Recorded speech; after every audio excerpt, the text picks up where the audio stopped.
Hey, welcome back to another episode of Genuine Questions. This video is actually a continuation of one from a few videos ago where I was talking about the misinformation and the propaganda surrounding COVID-19. And I don't think that misinformation and that propaganda was an accident. I think it was intentional. If you think that all of those things were just a coincidence or all of this stuff just happened accidentally, then I guess we just have to agree to disagree on that. So in this video, I want to talk about what I think some of their possible motivations for or what they did could be. So I've ruled out accidental, but there's still a few left on the table that we can discuss. Before we get into what the individual theories are, I just want to show a few videos about Bill Gates, because two things that I hear from people a lot just about COVID in general is they want to say trust the science, listen to doctors, don't listen to conspiracy theorists on the internet. And then also people, when I complain about the amount of influence that Bill Gates has, then a lot of times people say back to me like, well, why do you care what Bill Gates thinks? Like, Bill Gates is in charge of anything. It's like, well, yeah, he is, because he donates a lot of money to a lot of different organizations, which gives him a lot of influence and power over news organizations and what they report, and research foundations and what they study, and World Health Organization and what types of policies that they put in place.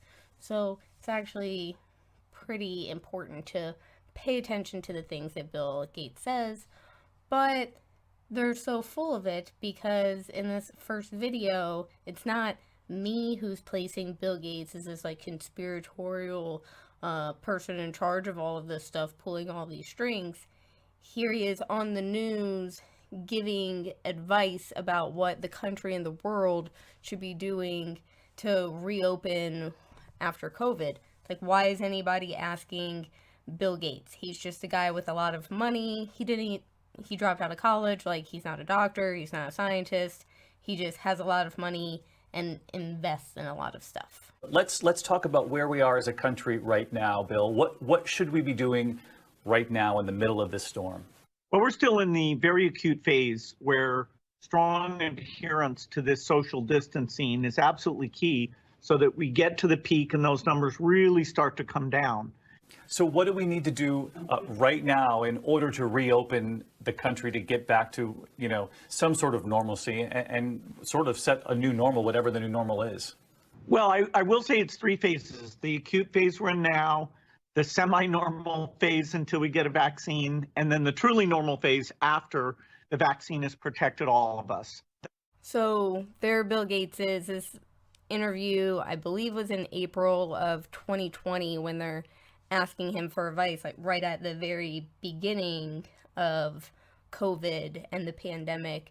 And he's already pushing for these vaccines as the way to let everybody out of lockdown and to get back to their normal lives and restart the economy. So again, why is anybody asking Bill Gates? Why does anybody care what he thinks about anything? But he seems to be able to predict the future a lot in terms of his investments and the things that he decides to fund research into. Here's another clip of Bill Gates where he's mocking all of these conspiracy theories about him. So when anybody questions the ethics and the conflicts of interest surrounding Bill Gates and his investments and profits off of his public health philanthropic endeavors, then he just mocks these crazy conspiracy theories and acts like he equates the two things. Legitimate criticism about him, he conflates with these stupid conspiracy theories about him that are on the internet. And I also think it's funny because he keeps like throwing Dr. Fauci under the bus every time somebody questions him in an interview about the conspiracy theories about him online. he always brings up Dr. Fauci too. It's like, oh yeah, they think me and Dr. Fauci are trying to, control the world or track everybody's movements. It's like, you don't need to drag everybody else under the bus with you. When you look at that kind of disagreement or attack, do you see it as just ignorant or also malicious? Because there's a lot on the internet, the stuff that's not true, we're not giving airtime to, but that tries to rope you into something. Yeah, so both myself and Dr. Fauci featured in conspiracy theories. Like one says that Dr. Fauci's trying to make money off of these vaccines and various negative things about me. You're encouraging people not to trust the advice on masks or taking the vaccine, and that could be damaging. It's a new phenomena. I don't know, will it hurt the vaccine uptake where everyone who takes the vaccine is not just protecting themselves, but reducing their transmission to other people and allowing society to get back to normal? So it's a completely unexpected phenomena. And, sadly, a lot of it's based on false information. Social media has turned out to be a weapon against truth, a weapon that's being used against you, a weapon that gets used against us in the press. What can we do about this? I think something needs to be done, but the suggestions of how you preserve the flexibility, some level of free speech, right, and the benefits of these systems while knocking down the fact that the conspiracy theories literally take millions of people and make them think, oh, I won't wear a mask. Right. That is a big problem. Bill, how well do you think the media has done at policing itself when getting the facts right? And did it damage the world's ability to fight this pandemic? Well, I think the mainstream media did a reasonably good job. It's a little too bad that the death number that was published daily didn't say, unvaccinated X percent, vaccinated Y percent, because then people would have seen the, phenomenal difference in terms of risk of dying being somebody who wasn't vaccinated. So, maybe next time we'll find a better way to get that message out. The scale of the misinformation, once you move past the mainstream media, is so wild you almost have to laugh about it. I mean, Dr. Fauci and I are just killing millions of people to make money. There's no doubt that the misinformation enhanced vaccine hesitancy, and that maps to hundreds of thousands of deaths. There's no doubt that the idea that, we need the freedom not to wear a mask, and that's some, thing that you've got to show, that in many cases that led to spreading the disease into locations where elderly people had very high death rates. I think there are a lot of people in America who are confused about whether they should be wearing a mask. And in the United Kingdom, for example, they've scrapped that altogether. Well, that's interesting. What is the downside of wearing a mask? I mean, it's got to be tough. You have to wear pants. This is tough stuff. These societies are so cruel. Why do they make you wear pants? I'm trying to figure it out. I thought the biggest cause of death amongst the elderly during the pandemic was the policies of forcing COVID positive people to go into nursing homes. I thought that is what killed like 15,000 elderly people in New York, or I don't even know what the updated numbers are, but it was a lot. And then he also mocks people that don't want to wear a mask. Well, first of all, masks are ineffective, so there's no reason to mock people that don't want to wear one. But I've also heard that that was a tactic that was historically used during the Holocaust, when you want to make Jewish people wear the Star of David to mark them to be able to publicly identify them. If anybody objected to that, then you shame them, like, oh, are you ashamed of your religion? Why are you not proud of it? So historically, the oppressors do mock the oppressed when they complain about these tactics, and they're acting like it's for the greater good, for your own safety, and use that as a way to shut you up and deflect criticism. But maybe the reason that people were confused about whether or not masks worked or whether or not they should get the vaccine didn't have anything to do with conspiracy theorists online, but maybe was just because of the constant misinformation that we talked about that was coming out of the official authoritative sources. A lot of that information was coming from Bill Gates, actually. So maybe he's responsible for that distrust and that misinformation that was put out there, but he wants to blame conspiracy theorists on the internet. So what I'm hoping is that as the first 20 or 30% of the population who are most at risk come forward, Right. people will say that it's going well. And so the attitudes, they'll realize you're protecting other people by taking the vaccine as well as protecting yourself. Fake news.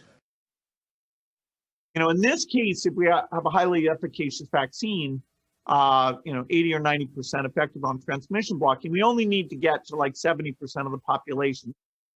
Fake news.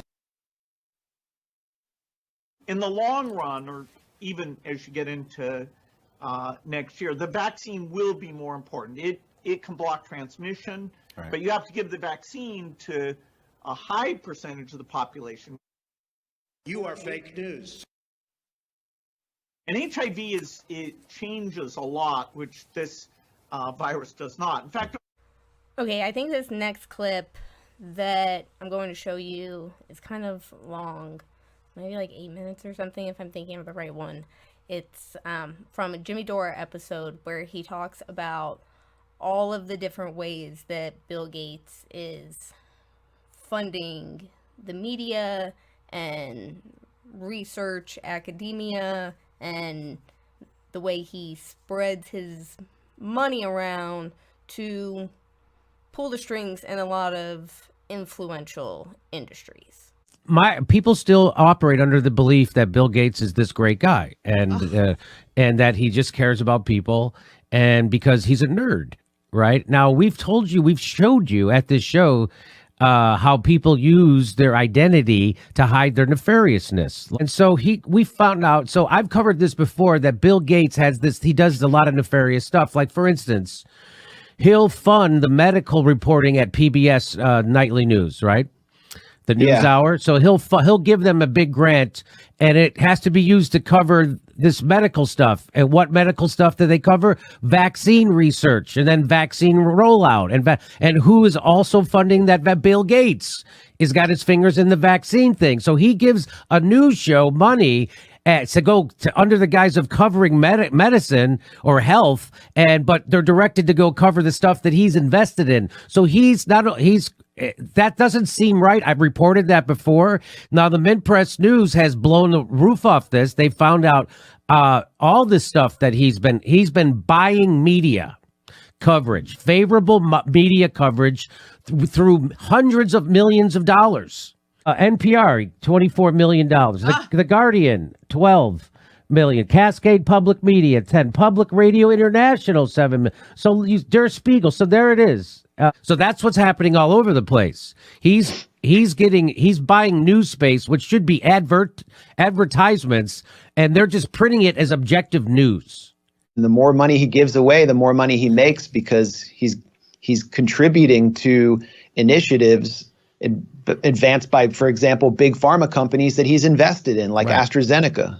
So here's all the media places, right? International Centers for Journalists, 20 million. Premium Time Center for Investigative Journalists, 3 million. So the Pulitzer Center for Crisis Reporting, 2 million. So you see what he's doing. Okay. So there's a list of organizations Educators Writers Association, National Newspapers Publishers Association, National Press Foundation, Washington News Council. So you see, this guy's got an angle on the foundation also puts up the money to directly train journalists all over the world in the form of scholarships, courses, and workshops. Today, it is possible for an individual to train as a reporter thanks to the Gates Foundation grant, find work at a Gates-funded outlet, and then belong to a press association also funded by Gates. This is what I'm talking about. I think this guy's got a little too much control over the way news and information gets passed around. Supporters consider this to be helping critically underfunded media, while opponents might consider it a case of a billionaire using his money to plant his ideas and opinions into the press under the guise, under the guise of objective news. Here's some media projects that he's funded. Look at Harvard University. Harvard University got $1 million from it. The Learning Matters, Open Cities Lab, Center for Advocacy and Research. Look, New America, World's University Service of. God damn, this guy. There's more. Look at all of these media projects. More media projects. I can't even. Added together, these Gates-sponsored media projects come to a total of $319.4 million. However, there are clear shortcomings with this non-exhaustive list, meaning the true figure is undoubtedly far higher. First, it does not count subgrants, money given by recipients to media around the world. And while the Gates Foundation fosters an air of openness about itself, there is actually precious little public information about what happens to the money from each grant, save for a short 1 or 2 sentence description written by the foundation itself on its website. They're making the point that he's giving even more money. He's got even more control. He's got even his fingers in more agencies and institutions than they're even reporting. That's what he's saying. For a tax-privileged charity that so often trumpets the importance of transparency, it's remarkable how intensely secretive the Gates Foundation is about its financial flows. Tim Schwab, one of the few investigative journalists who has scrutinized the tech billionaire, told Mint Press. Also not included are grants aimed at producing articles for academic journals. While these articles are not meant for mass consumption, they regularly form the basis for stories in the mainstream press and help shape narratives around key issues. The Gates Foundation has given far and wide to academic sources, with at least $13.6 million going towards creating content for the prestigious medical journal, The Lancet. Get the fuck out of here! The foundation's grants to media organizations raise obvious conflict of interest questions. How can reporting be unbiased when a major player holds the purse strings, wrote Gates' local Seattle Times in 2011. This was before the news Bill and Melinda Gates Foundation money to fund its education lab section. Schwab's research has found that this conflict of interest goes right to the very top. 2 New York Times columnists have been writing glowingly about the Gates Foundation for years without disclosing that they also work for a group, the Solutions Journalism Network, that, as shown above, has received over $7 million from the tech billionaire's charity. Unfortunately, many of these real criticisms of Gates and his network are obscured by wild and untrue conspiracy theories about such things as inserting microchips in vaccines to control the population. I wouldn't be surprised if Bill Gates funded those conspiracy theories himself. I wouldn't be surprised if he did that, because then it distracts everybody from the real nefarious shit you're doing. And then everybody thinks whatever anybody says anything about you, that it's just some wild conspiracy theory. That's crazy. That so-called conspiracy theory does derive from actual technology that the Bill and Melinda Gates Foundation are funding, which is a microneedle array patch for the rubella vaccination, which is administered under the skin. And, there's this quantum dot eye concept that stores a person's vaccination history under their skin, which, the Smithsonian has an article. This spiky patch could invisibly record vaccination history under skin. Obviously, this is from 2019, before the pandemic led to all of this censorship.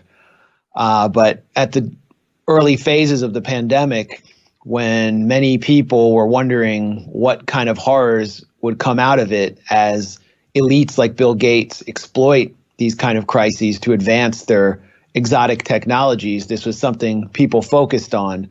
And what you see is a conflation with the ethical concerns about marking people under their skin, a technology that, as far as I know, is not being advanced through any of the COVID vaccines.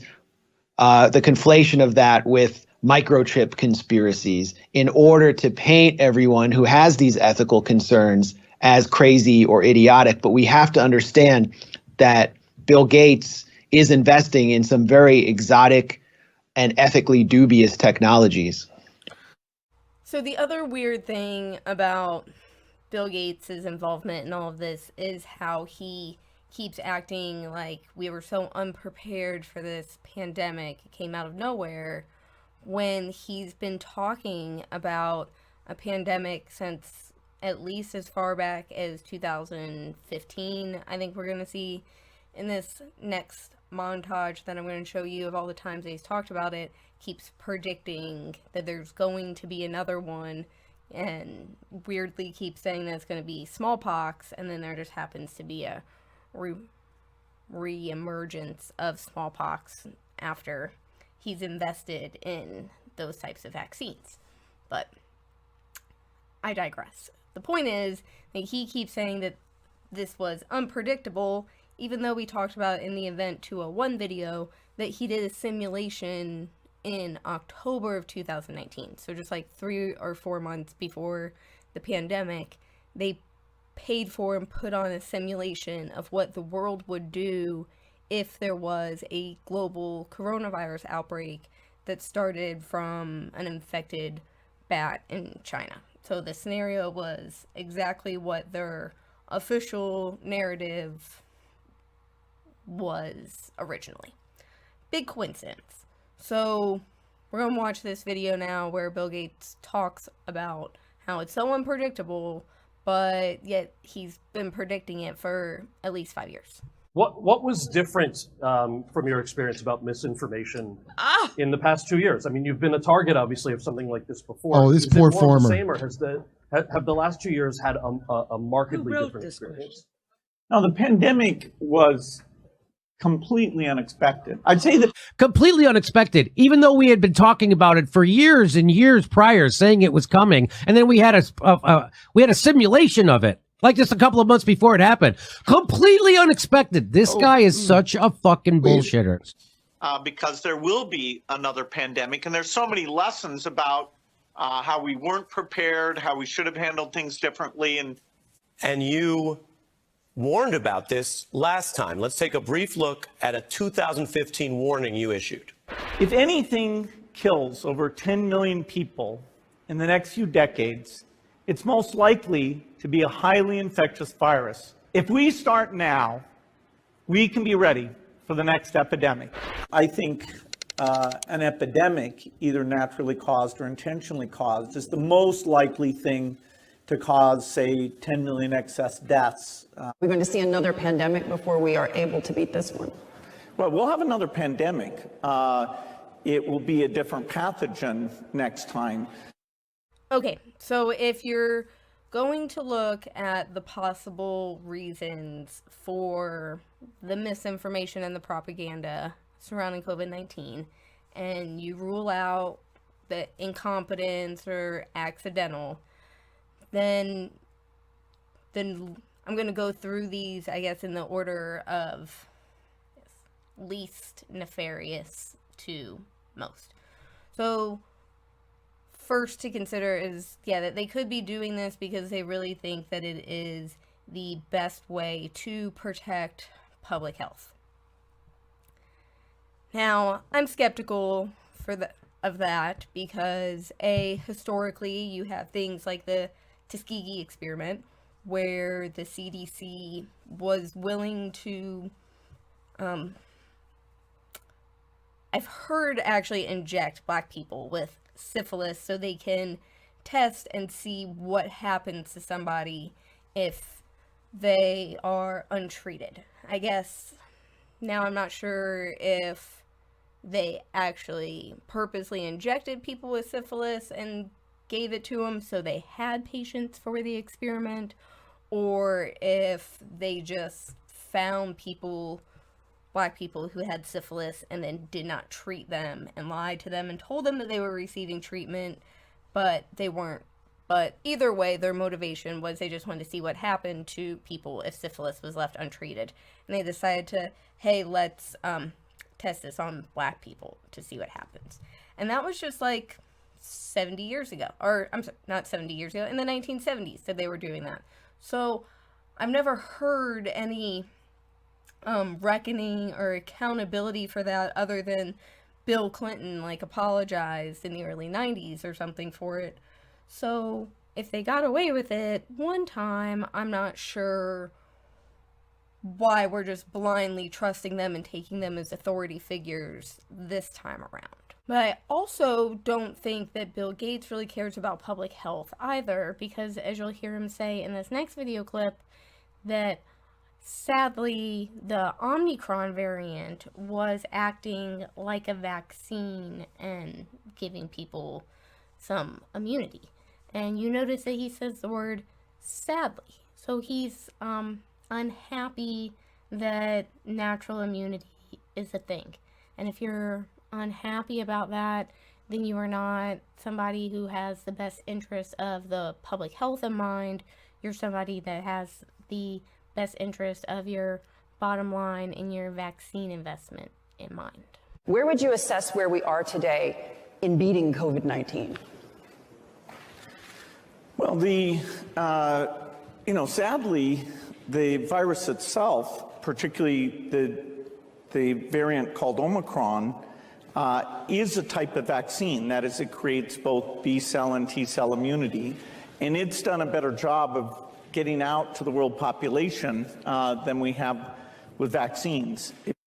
And these next screenshots that I want to show you guys, actually, I think it was one of you who sent me the link to it initially, but from the NIH website, said that the chicken yolk antibodies block the binding of the COVID spike protein.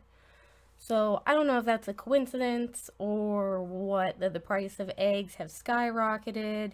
That's because there's a shortage. Are they trying to make them unaffordable?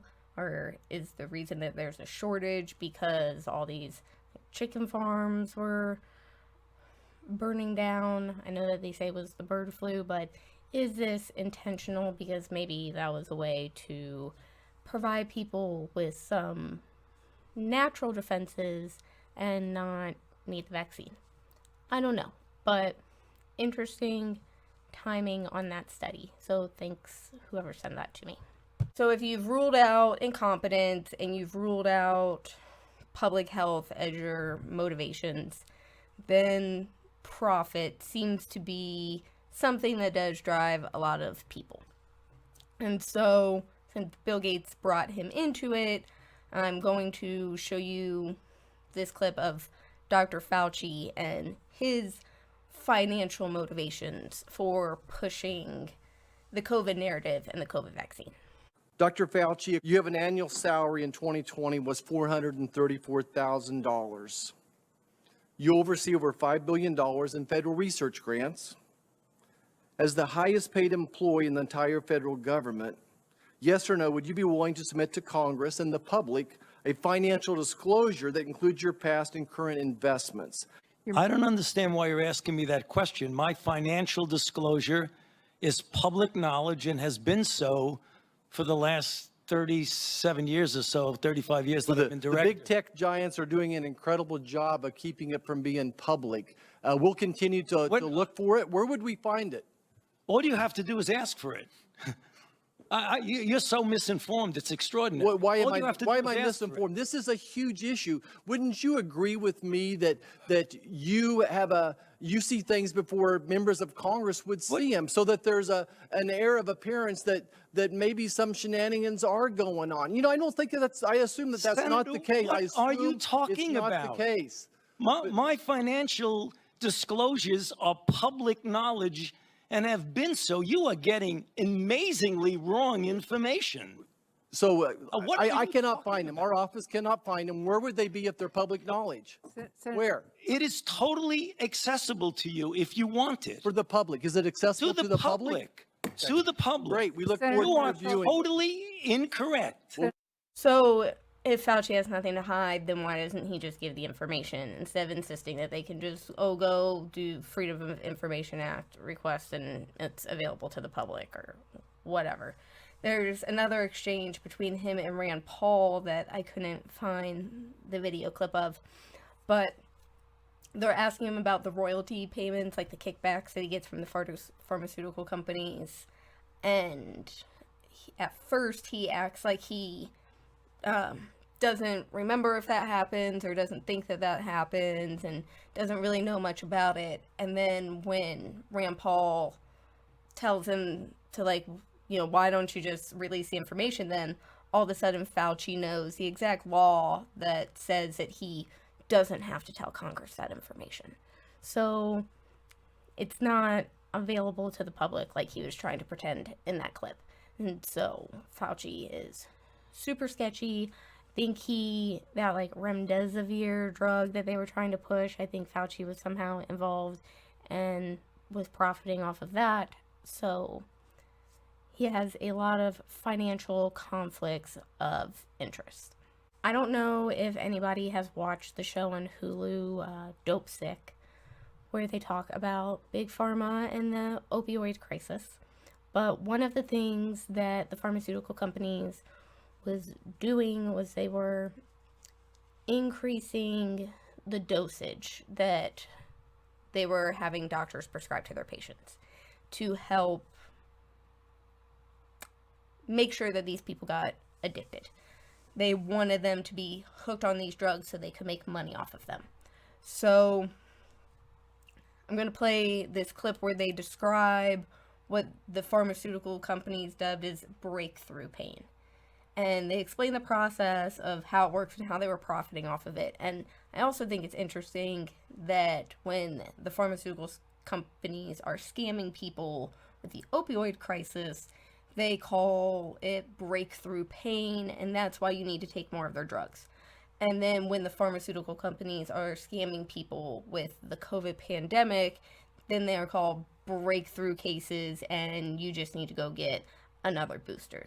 It's shockingly similar how they're able to get away with this so shortly after being exposed in the opioid crisis.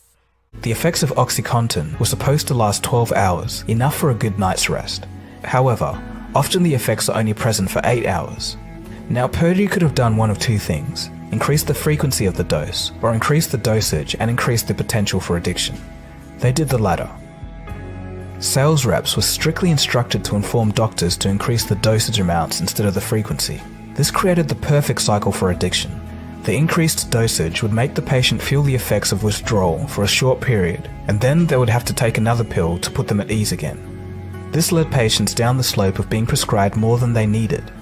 As their tolerances grew, they fell deeper into addiction. So now I'm going to read a little bit of this AP article that's fact-checking this claim that now AIDS are on the rise in Israel, which their population's 100% vaccinated. So there was this rumor or claim going around. I heard it a couple of times actually. Some people after getting their first or second dose, it was fairly early on before the boosters started, but they were saying that if you got vaccinated and then you went and got an HIV test, you would test positive. And they didn't say that the rumor was false. You would test positive, but they said it was just something in the vaccine that made it a false positive. So this AP article fact checks those claims. So they say that it's false. COVID-19 vaccines do not cause AIDS, and public health experts say cases of the virus that causes AIDS, HIV, have not dramatically risen in Israel following mass vaccination.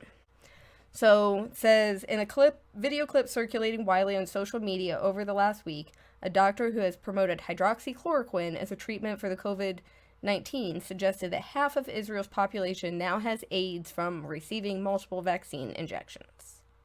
A physician from New York made the comments on March 23rd during an interview with a conservative blog, in which he also asserted that multiple injections of COVID-19 vaccines destroy people's immune systems. But the claims are incorrect, according to several media experts interviewed by the Associated Press. An Israeli epidemiologist who advises the country's government on COVID-19, as well as the Israeli Medical Association on HIV, said Israel hasn't seen a rise in its HIV rate since the pandemic began.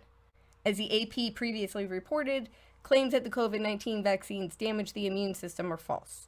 Research from the CDC and others show the vaccines boost the immune response. The claim is that they have AIDS, and they debunk it by saying that medical professionals are saying that nobody has HIV. It's like, okay, well, do they have AIDS though? Because HIV and AIDS are two different things.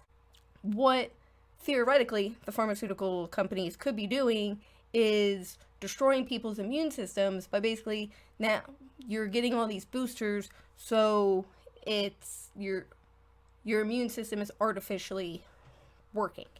And if they last about 3 months, so if you keep going to get it, then now you need these boosters in order to have any kind of immune response at all.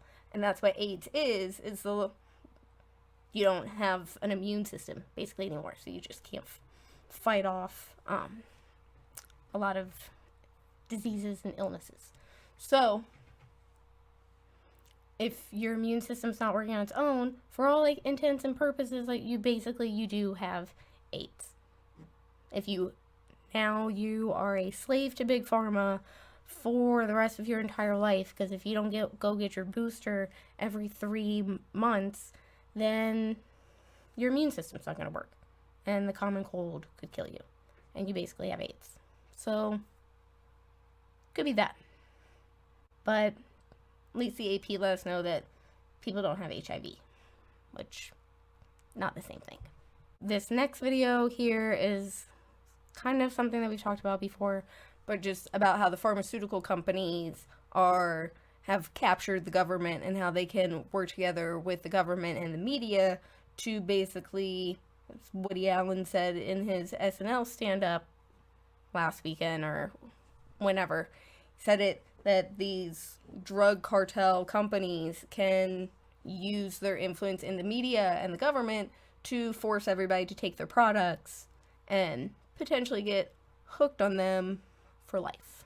We have paid for the development of these vaccines, and we have paid to purchase these vaccines through the government, and now we're going to have them marketed on us so that all these companies can make even more billions in profit. There's so much money sloshing around the system in Big Pharma that they're able to corrupt almost everything that they touch, and they do. And we've got to deal with it. We've let this thing fester. We've let it go on. We've let the conflict of interest build and build and build until the pharmaceutical industry is basically, to a significant extent, compromised our entire government and also compromised big tech and also compromised media. And I don't know how we take back our country. I don't know how we prevent them from actively inserting ideas and falsehoods into people's minds. But that's what they're doing. Pfizer expects to make $33.5 billion in vaccine revenue in 2021. That seems like a lot of money. Moderna says it doesn't intend to profit from its COVID vaccine, yet estimates its 2021 revenue will be up 22 times higher than their revenue in 2020. In fact, Moderna's stock is up 230% from last year. Not 50%, not 100%, 230% from last year. So I think this gives validity to what you're saying. And of course, even further, Bill Gates is on record bragging that he's had a 20-fold, that's 20 times, that's not 200-fold. I mean, that's not 200%, that's 2,000% of a return on investment from Bill Gates' investment in vaccine companies, okay? He's not giving money to vaccine companies. He's making money on vaccine companies. This is the case. You know, we always think if you dial into PBS, you see the Robert Wood Johnson Foundation is bankrolling PBS. Well, it turns out that that name, Robert Wood Johnson, comes from the fact that Robert Wood Johnson is one of the largest shareholders of the company called Johnson & Johnson. And it just so happens that Robert Wood Johnson is shoveling money into these fact checker ankle biters to try to defend and take down folks like you and me that are saying things they find uncomfortable. As you said, it doesn't matter if you retort and show that their, quote, fact checkers were wrong. They'll never say sorry. They'll never pull it down. It doesn't matter because their job is not to ascertain truth.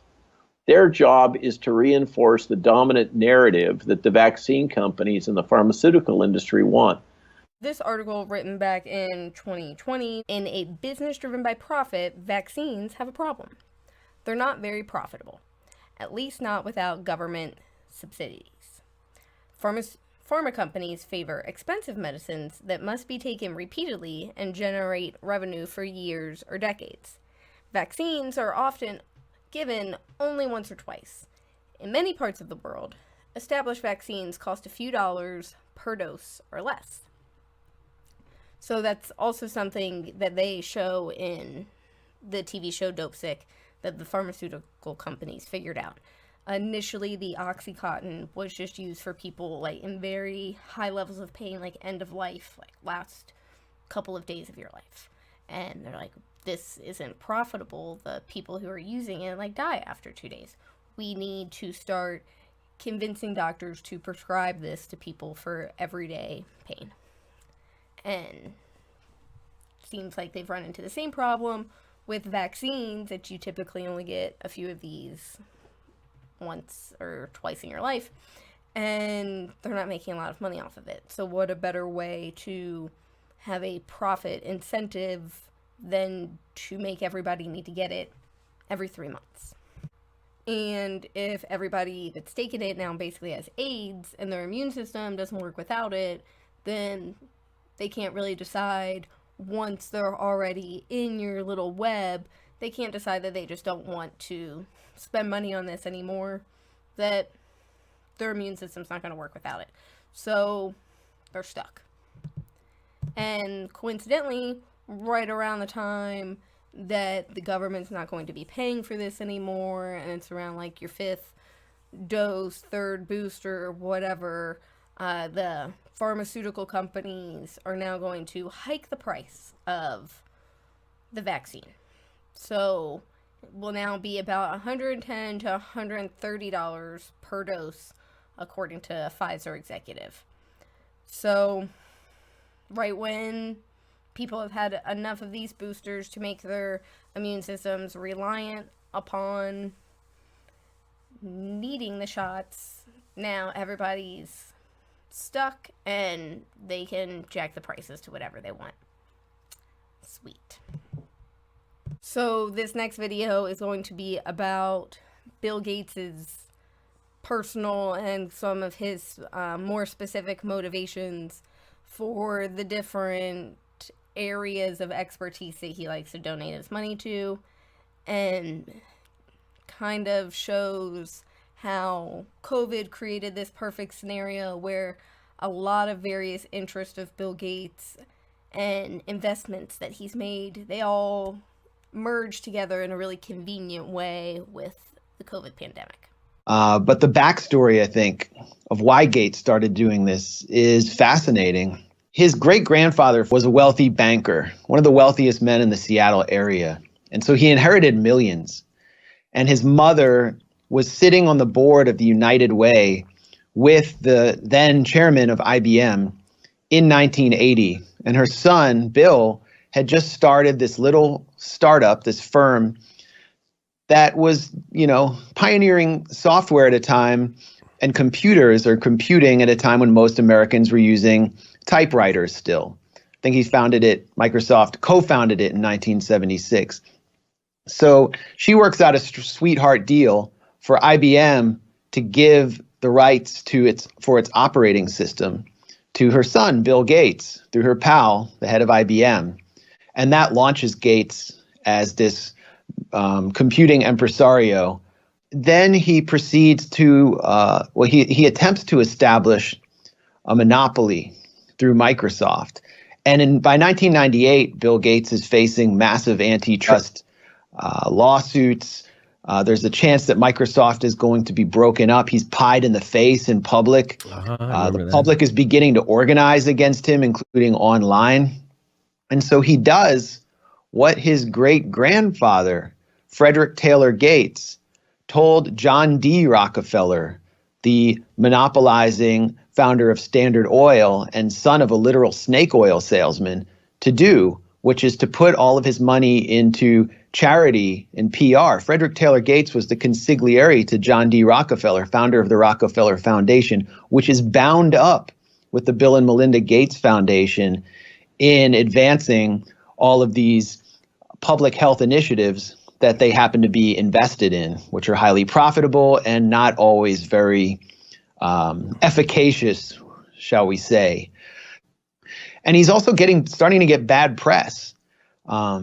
In 2007, the LA Times, in a piece called Unintended Victims of Gates Foundation Generosity, in this article, the authors, it's actually a series of articles, show in Lesotho, in Southern Africa, how what Gates is actually doing is producing a net negative result for Africans because he's pushing magic bullet solutions like vaccines and things that he can profit from because he controls the intellectual property rights at the expense of cheaper solutions. There was a shortage in Lesotho of oxygen tubes while Gates was pushing expensive anti-AIDS drugs, and people were dying of asphyxiation. These are tubes that cost $35.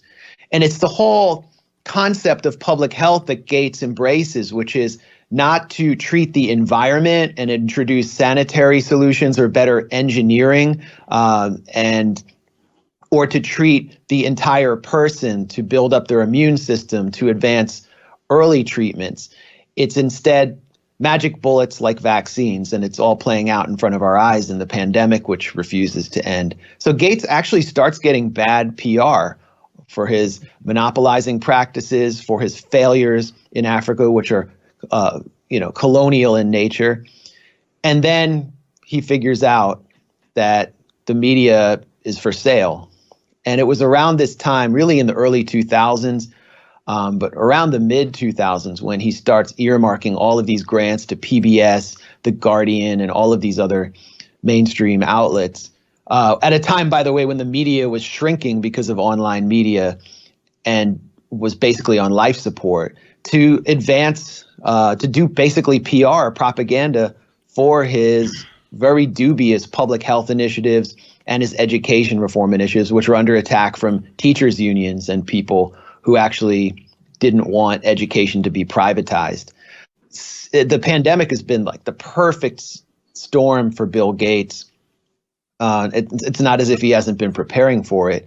His fortune has increased by $23 billion just through the lockdowns of 2020, because so many people were forced to rely on the tech platforms that Microsoft produces. And we've seen just this week, Detroit public schools, almost entirely black and brown public school district, one of the poorest public school districts in the country, announced that they're going to send kids home from school one day a week, supposedly to prevent COVID, because COVID only comes out on Friday, apparently. While the white kids in the affluent suburbs of Detroit, the white flight suburbs, they're getting 5 days of school, and that means their parents get 5 days of work, especially their mothers. Why is this happening? Is this really about COVID? No, it's about rolling back public education, ending in the gradual plan to end in-person learning and forcing kids, especially the poorest kids, onto big tech platforms, big tech applications that are profitable for people like Bill Gates. So all of these people who love COVID and love the mandates and love the lockdowns and love the vaccines, typically those people are the same ones that will talk about how they want to eat the rich and capitalism is the root of all evil. But apparently they don't think that when it comes to pharmaceutical companies and Bill Gates. He's the only ethical billionaire, and pharmaceutical companies just want to make everybody healthy so we don't need any of their products. But want to show this clip from a congressional hearing because I remember at the beginning of the pandemic, so like the spring of 2020 when everything shut down and we're not going to work, there was a press conference from the public health director of Illinois, I think. And she's talking about how she wants to be very clear about what constitutes as a COVID death. And it's anybody that dies for any reason at all, but they have COVID in their system at the time. So if you die of a car accident, or you have terminal cancer and you only have 2 days left to live, but after you die, they test you and you have COVID in your system, it counts towards the death count for COVID. It's a way to scare everybody and to make this sickness, this disease, seem much more deadly than it is. So in this clip, this congressperson is going to be talking about the hospital's incentive to go along with this and how they were actually getting more money and kickbacks from the government if they recorded something as a COVID death, even if it actually wasn't. Regards to the sort of perverse incentive for the medical folks to claim that somebody died of COVID versus if it's an automobile accident, for instance, as long as you have COVID in your system, you get to claim it as a COVID death, in which means you get to get more money as the attending physician, hospital, whatever. And he acknowledged that the statistics he's getting from the states are overinflated. We found that the governor of Colorado, who is a Democrat, actually did a research on this and found he had to get rid of 12% of the deaths that were recorded in his state. Dr. Redfield, would you like to comment on that a little bit about the perverse incentive, and is there an effort to try and do something different in the way that these deaths are recorded so we actually have better records and better numbers, better data to go with? Thank you, Congressman. I think you're correct in that we've seen this in other disease processes too. Early in the HIV epidemic, somebody may have a heart attack but also have HIV. The hospital would prefer the DRG for HIV because there's greater reimbursement. So this next clip takes place later on after the vaccine rolled out happened and people started dying after they got vaccinated. And there was a lot of negative side effects reported on the vaccine adverse event reporting system. So this congressional clip is now them saying, the Fauci and the director of the CDC using that same argument now that, oh, if somebody died in a car accident on their way home from getting vaccinated, they counted that as a vaccine-related death or a vaccine-related vaccine-related injury. So that's ridiculous. There's no profit motive for anybody to boost up the numbers for the number of people dying after they're getting vaccinated. Who's paying for that? Like, they clearly just showed what the profit motivations were for the people that wanted you to think that everybody was dying of COVID so they could scare you into taking their vaccine. But I'm not seeing where the reverse is true of anybody, their careers benefiting, or anybody making any money off of boosting the number of vaccine deaths. But here they are trying to suggest that's what's happening. Dr. Walensky, it's been reported by some virologists and scientists that this year around 170 people have died from taking the regular flu vaccine. The Vaccine Advisory Adverse Reporting System reported that the number of people dying after or following the COVID vaccine is actually in the thousands. Is this true? Are we having that many people die after taking one of these vaccines? Senator Tuberville, thank you for that question. The vaccine adverse event reporting system is a mandatory system of any adverse event that happens after being vaccinated. So if you get hit by a car tragically after getting vaccinated, that gets reported in the vaccine adverse reporting system, the VAERS system. So the vaccines are incredibly safe. After you go down through the profit motivation, now I wonder if they are trying to do depopulation. And that's why people are dying after they get vaccinated. Maybe it's not that the vaccine's not any good or it's ineffective. Maybe the vaccine's doing exactly what it was intended to do. Just the intention was to thin the herd, so to speak. And in this next clip here, they're going to talk about how you're actually more likely to get COVID again after you've been vaccinated. So your vaccine-induced immunity is not as good as natural immunity. A new Icelandic study shows COVID reinfection rates rise with the number of vaccine doses. The study shows that for most age groups, those who have received 2 doses or more are more likely to become reinfected than those who have received no vaccination or 1 dose. Surprisingly, this is in the results. Surprisingly, 2 or more doses of vaccine were associated with a slightly higher probability of reinfection compared with 1 dose or less. A slightly higher probability of infection. This finding should be interpreted with caution because of limitations of our study, which include the inability to adjust for the complex relationships among prior infection, vaccine eligibility, and underlying conditions. And that's why a lot of people are dying after they get vaccinated. That's why you're more likely to get COVID after you've been vaccinated.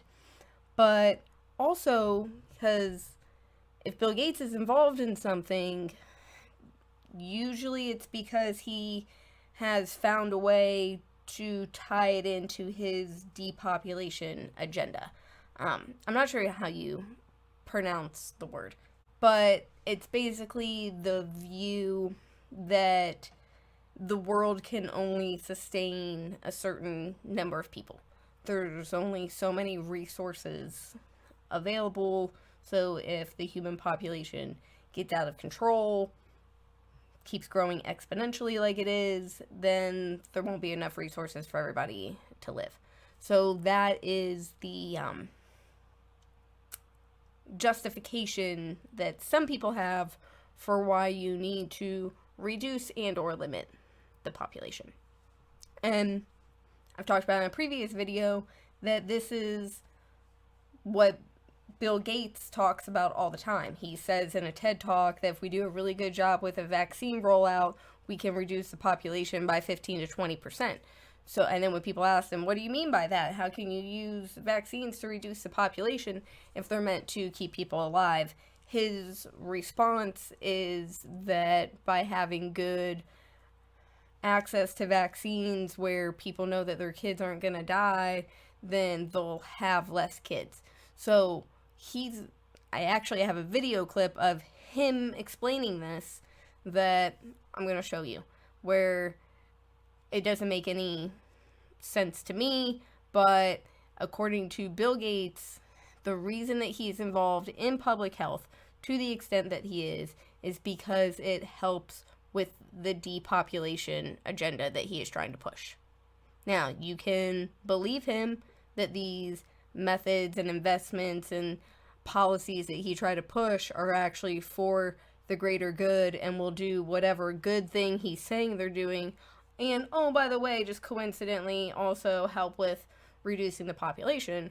Or you can believe that whatever good thing he's trying to sell it on is probably BS, and in his mind, the main point of being involved in pushing what he's pushing is the depopulation. If you actually look back at it, historically, the Rockefeller Foundation was a huge innovator and global health issues. Even the Pan American Health Organization, which was sort of the beginning of what became the World Health Organization, the Rockefeller Foundation helped get that going. And so we didn't know it when we picked it, but in some ways we're following in their footsteps. They're still around to partner with us on a number of things.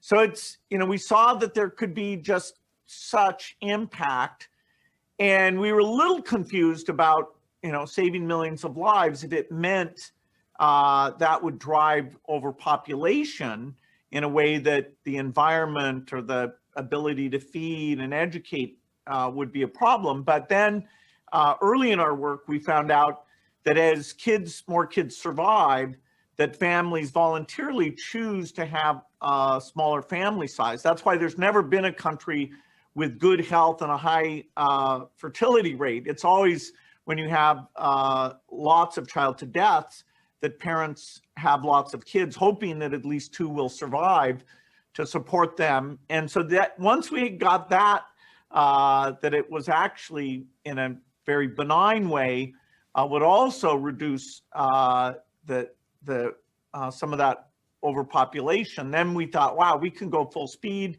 So if you're going to use vaccines to reduce the population, the only 2 ways that it makes sense is if you use it to kill people or to sterilize people. That's the only 2 ways that vaccines are reducing the population. The first group of people that I want to talk about that it seems like they are trying to get rid of in their efforts to reduce the population are the elderly people. Like we talked about earlier, they kept implementing this COVID policy in various states of putting COVID positive people into nursing homes. So you can't go see your loved ones, they're locked down, they're in isolation, can't see their families for a year, but because you might give them COVID and they might die, but you can wheel in COVID positive patients from the hospital, and apparently nobody sees any issues with that. One of the places that they did it was at Dr. Rachel Levine, who she defended the response to the coronavirus outbreak inside nursing homes.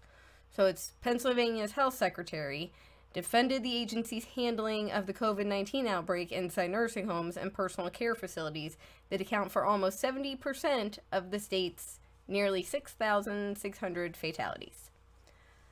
Criticism from Republicans has been focused on the state's policy that sent recovering patients back to nursing homes after being treated in hospitals. The policy was described as deadly in a letter sent Thursday to the state's attorney general. Those patients have not been the main source of COVID-19 infections inside the facilities, Rachel said. She thinks it's more likely culprit is the home's own employees. So it's definitely not the people that are known positive that just came back from the hospital. It's just the employees. But either way, you're definitely not allowed in to see your family.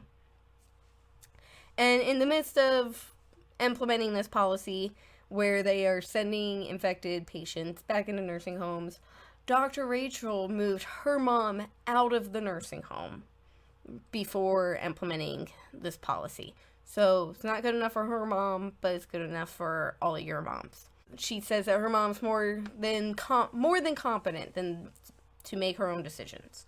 So did any of the other patients or any of their moms, did they have the knowledge that COVID positive people were about to be forced upon them? Did they have that knowledge before they got to make their own competent decisions? Or was your mom operating on inside knowledge because of your policies? So, I don't know. But they also did it in New York. They sent over 9,000 COVID-19 patients were sent into nursing homes. The new number of 9,056 recovering patients sent to hundreds of nursing homes is more than 40% higher than what the state health department previously released. It also raises new questions as to whether a March 25th directive from Governor Andrew Cuomo's administration helped spread sickness and death among residents, a charge the state disputes. But another reason the elderly people should be skeptical is the guy who was Biden's, whatever his title was, but in charge of the COVID vaccine rollout. He wrote an article a few years ago, back in 2014. His brother is Rahm Emanuel, the mayor of Chicago. So he wrote an article where he writes, "Why I hope to die at 75." So the person who's in charge of deciding who gets COVID vaccines doesn't think that people should be living beyond the age of 75. That once you're past 75, you're just a leech on society, and it's better to just bow out. I am sure of my position. Doubtless, death is a loss. It deprives us of experiences and milestones, of time spent with our spouse and children. In short, it deprives us of all the things we value. But here's a simple truth that many of us seem to resist. Living too long is also a loss. It renders many of us, if not disabled, then faltering and declining, a state that may not be worse than death, but is nonetheless deprived. It robs us of our creativity and ability to contribute to work, society, the world. It transforms how people experience us, relate to us, and most important, remember us. We are no longer remembered as vibrant and engaged, but as feeble, ineffectual, even pathetic. But the fact is that by 75, creativity, originality, and productivity are pretty much gone for the vast, vast majority of us. This age-creativity relationship is a statistical association and the product of averages. Individuals vary from this trajectory. It is true, people can continue to be productive past 75, to write and publish, to draw, carve, and sculpt, to compose, but there is no getting around the data. By definition, few of us can be exceptions. Maybe this is too dismissive. There is more to life than youthful passions focused on career and creating. There is posterity, children and grandchildren and great-grandchildren. But here, living as long as possible has drawbacks we often won't admit to ourselves.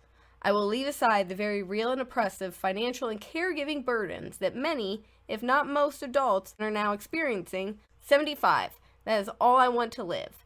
But if I am going to engage in euthanasia or suicide, and I won't, isn't this all idle chatter? Do I lack the courage of my convictions? No. My view does have important practical implications. One is personal, and two involve policy.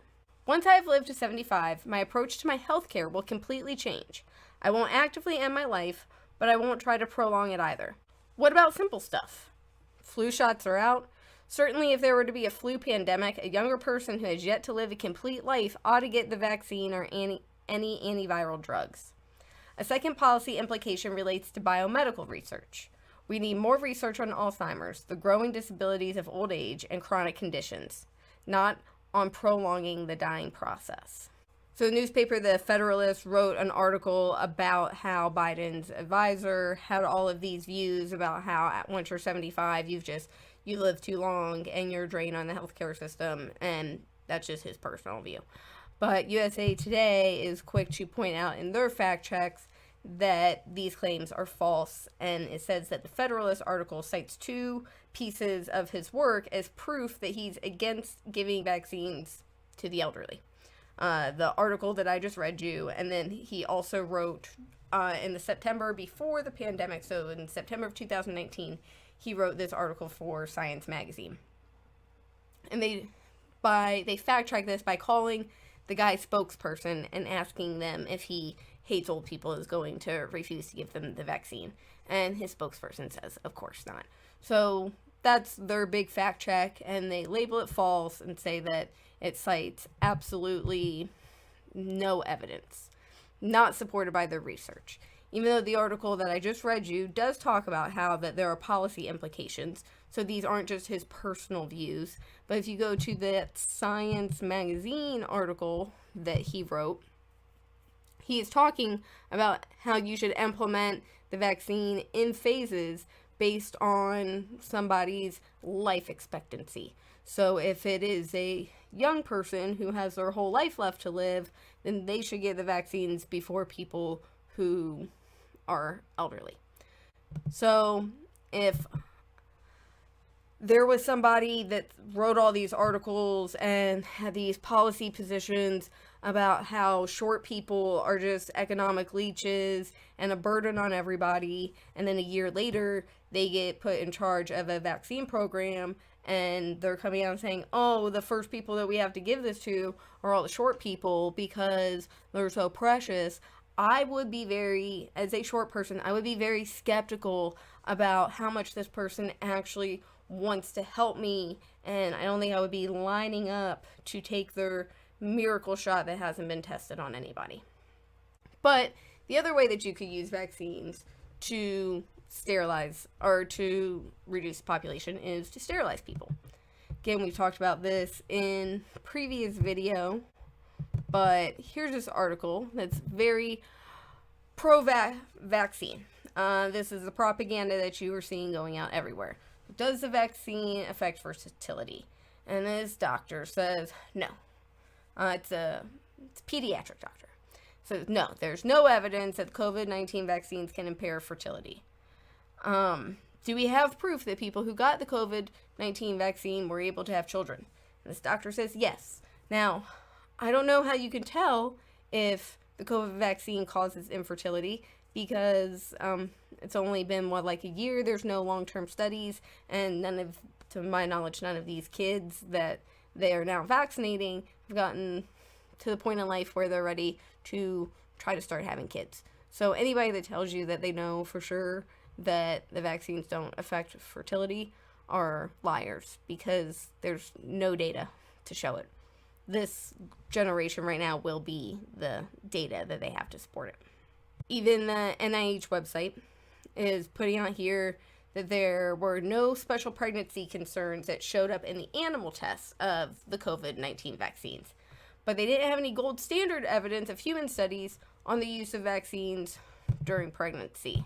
The rumor that vaccines cause infertility first gained speed in December 2020 when a German physician joined forces with the former Pfizer employee to ask the European Medicines Agency, so sort of like the FDA here in the United States. They asked them to delay the approval of the Pfizer vaccine, and their concern was with one of the proteins, which they argued shared a similar genetic code with part of a spike protein on the SARS COVID-19 virus. That same protein is also an important component of the placenta in mammals. And they argue that if the vaccine causes the body to make antibodies against that protein, it might also cause the body to attack or reject the protein in the human placenta, making women infertile. One of the issues with this claim is that if the antibodies attack the placenta, then that means the placenta actually formed, which means that the patient got pregnant. So it wouldn't be a cause of infertility, which is the inability to conceive and become pregnant. The issue would be pregnancy loss. So even in their fact check where they're debunking this and telling you that it's not true and this is just a rumor, the point that they are basically trying to break down is that being infertile means that you can get pregnant, but you're going to have a miscarriage. And being sterile means that you're never going to get pregnant. So you're technically not going to, you'll be able to get pregnant, but then your body is going to attack that protein in your placenta and you're going to have a miscarriage. So they're trying to soothe you over by being like, hey, you're not going to be sterilized. You'll be able to get pregnant. You'll just be subjected to a life of miscarriages. Like, that's so much better. And so I watched this documentary called Everything is a Rich Man's Trick. And one of the points that is brought up in that documentary is that the lesson that was learned by these elites, these people that want to control and dominate the globe, is that you can't have too many people in the working class, because if there's too many of them, they can rise up and they can revolt against you. So that's another theory with the depopulation, that maybe people support depopulation because of the finite number of resources on the globe, but maybe that's just their way of dressing this up as for the greater good, when really their motivation is they just don't the elites don't want too many people to be in the working class when they try to implement this one world government in the year 2030, because that's too many people to control, too many people to keep track of, too many people that can rise up against you. So you need to thin down the population before you take over. We're going to watch this clip now of Glenn Greenwald talking about how these elites were able to use COVID as this huge psyop, basically, to see how far they can push people, implement an even further security state than they did after the 9/11 and the Patriot Act, and the way that they use COVID to have control over all these aspects of our lives. COVID pandemic is clearly the most transformative event of our lives. You know, the only thing that probably competes with it is the 9/11 attack, but I would say it's probably going to be much more enduring and consequential because it operates on so many other levels. You know, I remember going back to like March or April of 2020 when the lockdowns first began and we were all socially isolated and told we couldn't leave our homes, and all those celebrities were saying stay at home. And the idea at the time was, people have forgotten this, you just have to do that for a few weeks. The idea is you have to flatten the curve, right? Like you have to prevent the healthcare system from being overburdened and collapsing. So you want to make sure the COVID cases kind of stream out in a way that's manageable. So you just stay home for a few weeks, maybe a couple months, and then that will enable the healthcare system to gain its footing. But then of course, like the lockdowns quickly turned into something much more protracted than that. And back in, March and April of 2020, it was obvious to me, there was like a taboo, like Trump was saying that, look, we want to make sure people don't get COVID, but like locking people in their homes for months at a time is going to have its own huge costs. It's going to destroy the economy, right? Which makes people sick. It shortens people's lifespan. It causes people to be depressed. It causes mental health illness like suicide, depression, anxiety disorders, addiction, alcoholism. Everyone was already skyrocketing before the pandemic happened. So this exacerbated everything. And I interviewed two mental health experts, Johan Hari and Andrew Solomon, and they both said this refusal to take into account the cost on the other side of the ledger from lockdowns, isolation, and the like is mind-boggling, because probably it's going to be at least as significant as the number of deaths or debilitating effects from COVID. And no one wanted to hear that. You weren't allowed to do anything other than singularly focus on the danger of COVID. And it reminded me a lot of like the first few years after 9/11. The reason why mostly I began writing was because there was this obsession on safetyism. Like, oh my God, we're so scared of terrorists. We're ready to dismantle our entire system of government and our culture and our constitutional order in order to protect against it.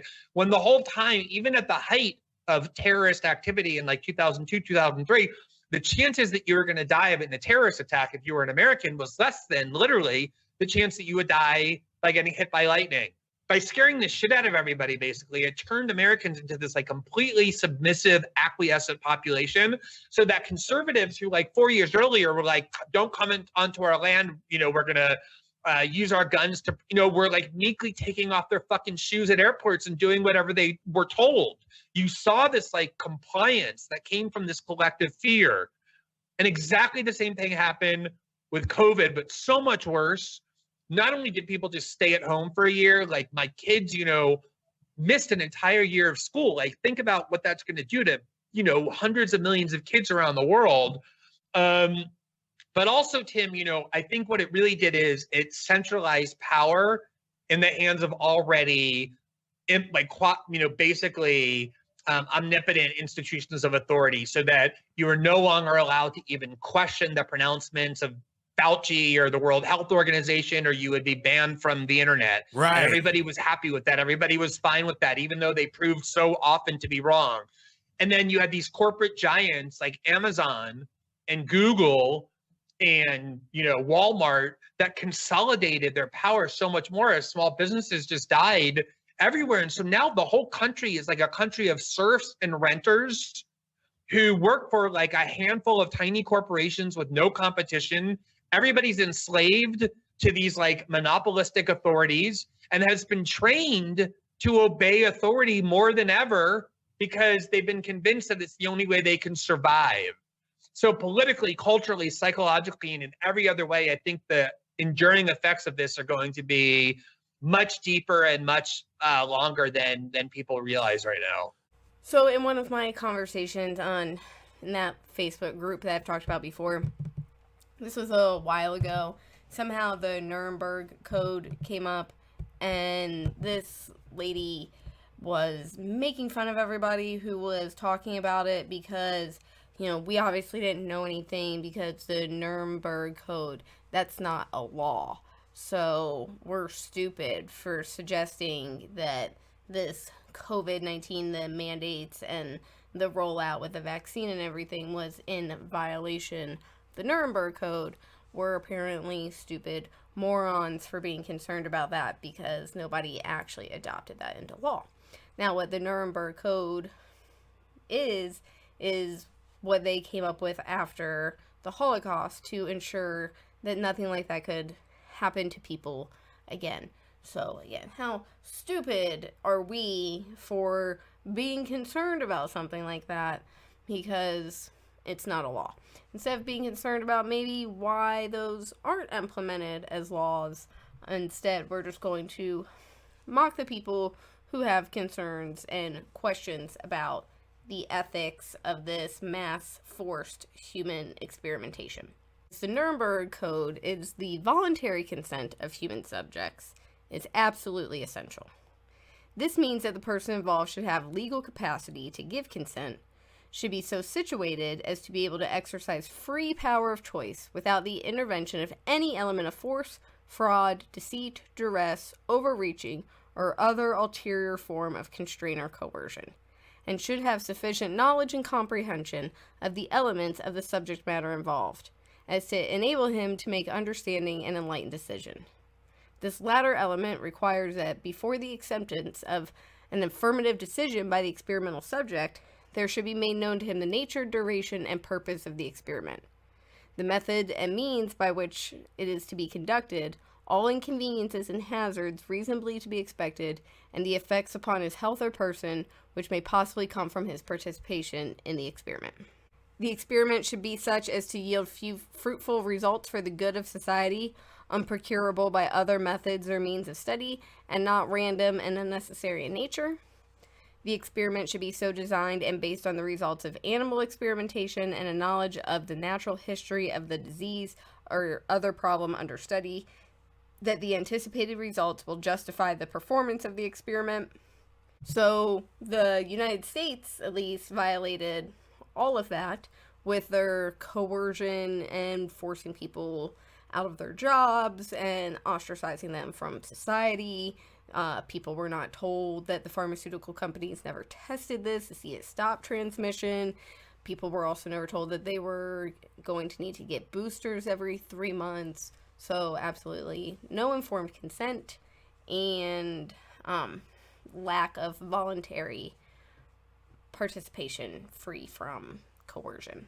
So if your position hinges on the fact that it is okay to ignore the Nuremberg Code of ethics for human medical trials because it's not been codified into law in the United States, you might want to rethink the moral high ground that you feel like you're standing on.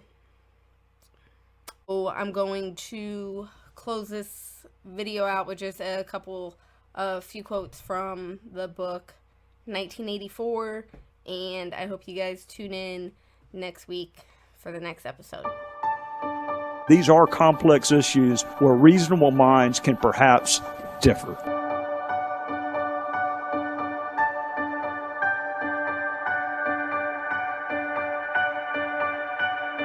The idea that what happened in Nazi Germany was because a population of good people listened to a tiny minority of bad people, that's really not a good theory. The Nazi ethos was there at every single level of the social organization, right from the familial all the way up to the leadership. It was the same thing all the way up and all the way down.